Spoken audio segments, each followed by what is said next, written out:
If you thought that potatoes in general, and hash browns in particular, were off the menu once you started a weight loss journey, you were wrong. I have the perfect solution for you here. This is my chicken hash brown casserole. So comforting and delicious. And you not only get hash browns, you get bacon as well. So if you'd like to see how this is done, stick around because it's coming up next.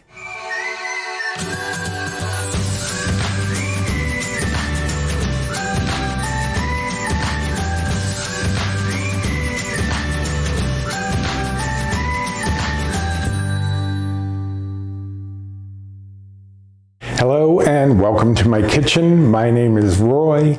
I'm a home cook and amateur baker, and I'm here on this channel sharing recipes that have helped me to lose over 125 pounds, whether those recipes are mine or someone else's. But as you know, they're usually mine, and today is no exception. Today I'm doing a casserole. I'm doing a chicken hash brown casserole.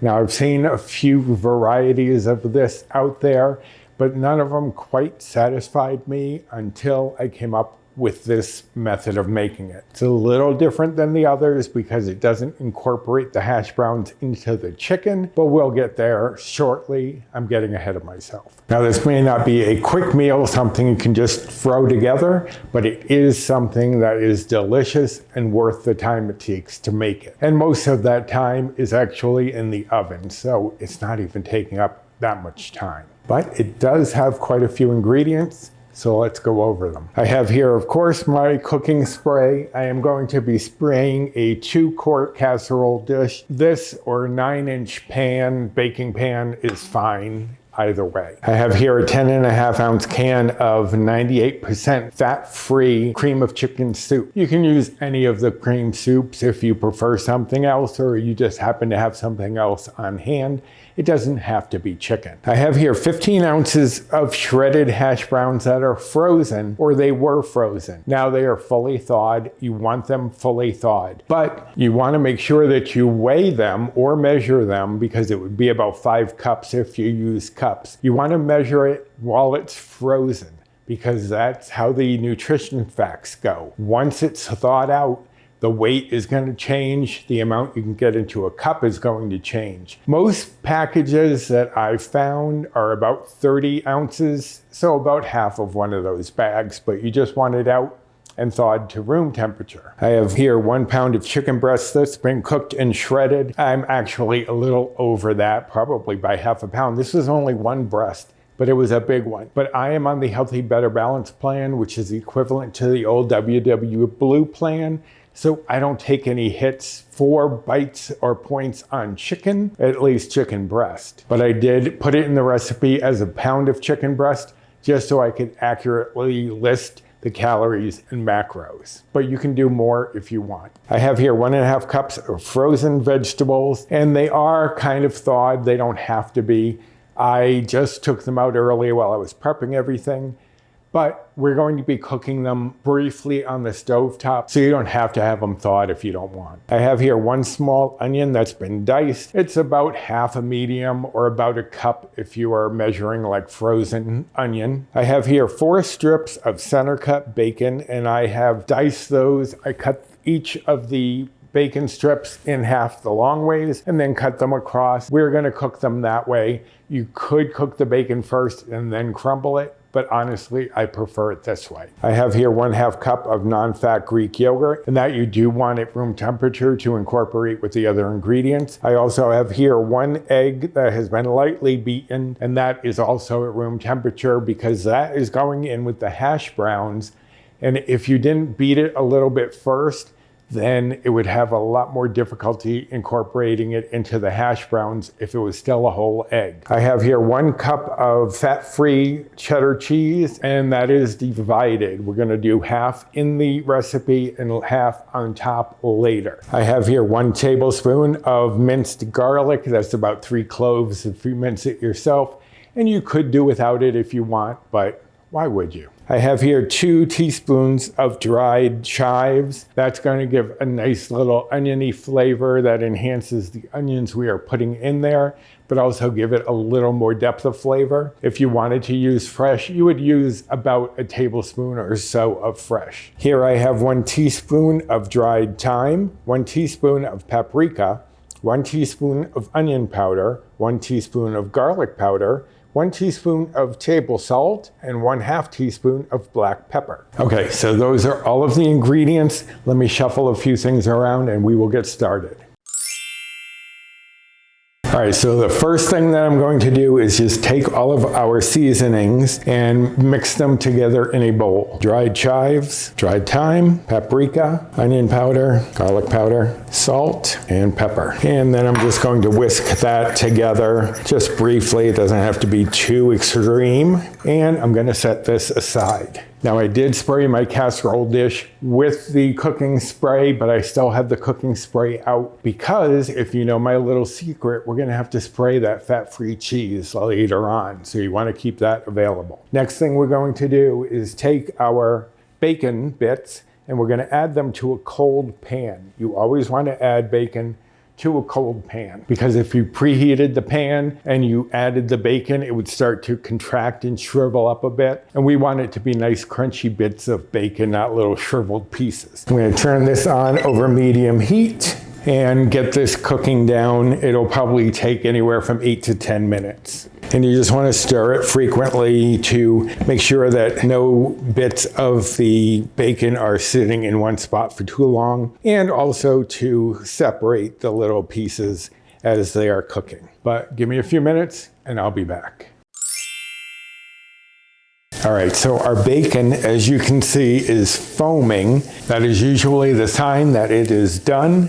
So I'm going to transfer this to a paper towel lined plate to drain off some of that excess bacon grease and just spread that out a little bit so that it doesn't dry together. And now if I had a lot of bacon grease left in the pan, I would wipe it out, but there is very little in there. So from here, I'm going to add in the onion, and then I'm just going to cook these down until they are softened and slightly translucent, and that'll take about 5 minutes. And meanwhile, they are soaking up some of the extra bacon grease that's in there, and that is included in the bites and points. From what I understand, when you're cooking bacon, they're expecting that fat content, so don't worry about using it, at least in small doses. I don't use a lot, but since there was little left in here, I figured I would go for it rather than wiping it out. But if there is a lot, just wipe it out with a paper towel carefully.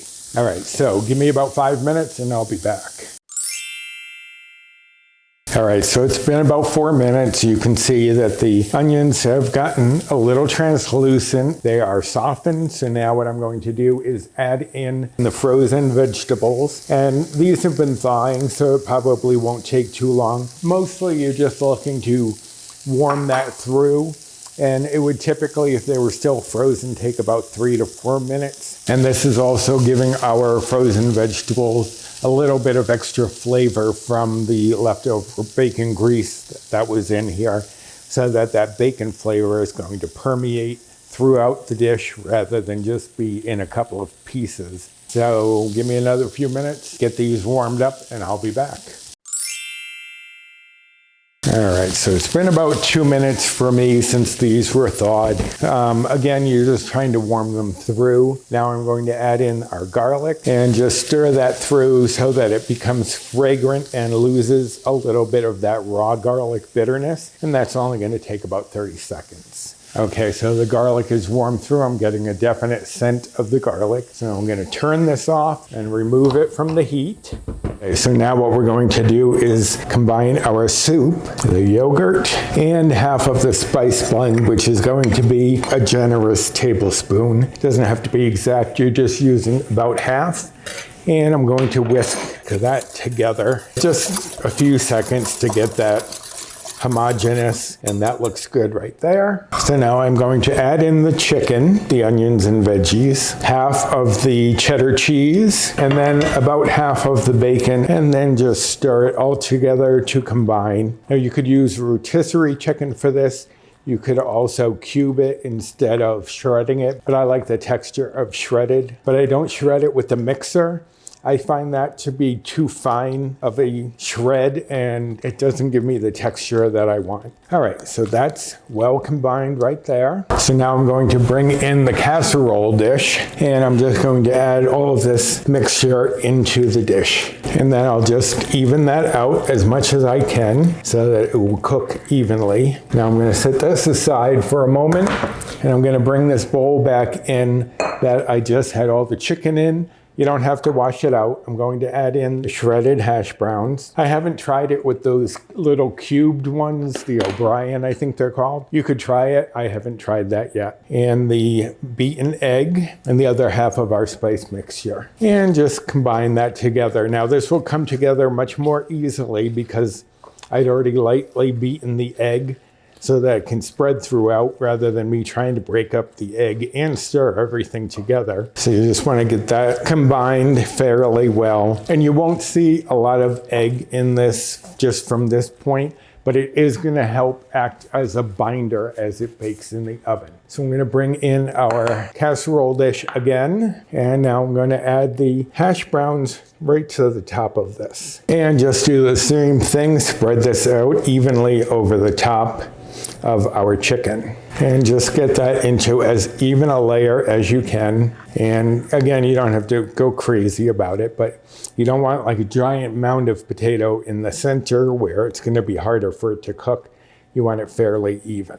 Okay, so now this is going into the 350-degree oven for half an hour. Then we're going to take the other half cup of the cheddar cheese and the bacon bits, and we're going to sprinkle it on top, and then I'll spray it with some cooking spray. But I'll show you that step once we get there. So in the oven for 30 minutes, and I'll be back. Okay, there we have it so far, the chicken hash brown casserole. Now we need to add our bacon, the rest of our bacon and the rest of our cheese, and spray that cheese with some cooking spray to help it melt. Now, if you did want a little more color on your potatoes, you could turn on the broiler for about the last 5 minutes or so, but definitely keep an eye on it. But I think it turns out fine just as it is. So I'm going to sprinkle over the remaining bacon and then the other half of our cheese. The half cup of fat-free cheddar is going on. And then my little trick, as many of you know, I'm almost out of cooking spray, so I need to get another one, but I'm going to use every last drop. Just spray this with cooking spray, and that's going to help the cheese to melt more naturally, rather than a lot of times fat-free cheeses will melt and still look like strings of cheese. So now this is going back into the oven for 15 minutes, and then we are done, so I'll be back with all those nutrition facts. Okay, there we have the finished product, my chicken hash brown casserole. Now before you serve this, you do want to let it cool for a few minutes just so that everything can set and it's not going to be too hot. This is going to make 4 servings. Now you could, if you wanted, cut those down a little bit, but 4 servings is a nice substantial serving. And when you hear the bites, points, calories, and macros, I don't think you'll mind. Now, I did mention earlier how this was not exactly a quick meal to get on the table, but you can prepare it ahead. You can cook up everything, get everything set into the casserole dish, put it in the fridge, and then put it into the oven the following day. That way you don't have to worry about trying to get it all done at once. And I would add just about another 5 minutes to the first round of cooking just to help offset the refrigeration. But whether you cook it the same day or prepare it ahead, this is delicious and definitely something you're going to want to keep on the menu. Now, as far as bites and points go, for 1/4 of this, it is only going to be 5 Better Balance bites or old Blue points. I'm on the Healthy Better Balance plan, which is equivalent to the old WW Blue plan.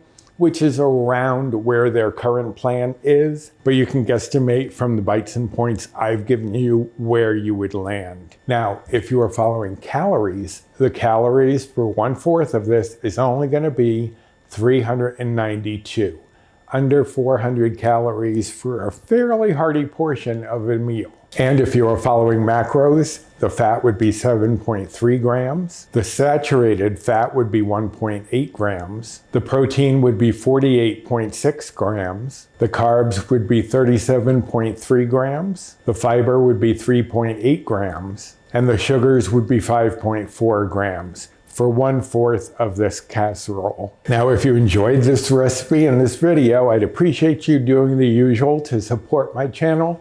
Like, subscribe, comment, share, and hit the notification bell for the next time I upload any sort of video. And speaking of supporting my channel, I have a link to a site called Buy Me a Coffee down in the description box, which is kind of like Patreon. If you can support my channel in that way, it would be appreciated. Also down there, you'll find the link directly to this recipe, as well as to my blog itself. You'll also find my Amazon storefront and my social media, which is my Instagram and 3 Facebook groups that I'm part of. So go check out that description box for all sorts of information. All right, so this has cooled enough. I'm ready to cut into it and get dinner on the table. And I hope that you're going to be trying this yourself very soon. So until next time, bye.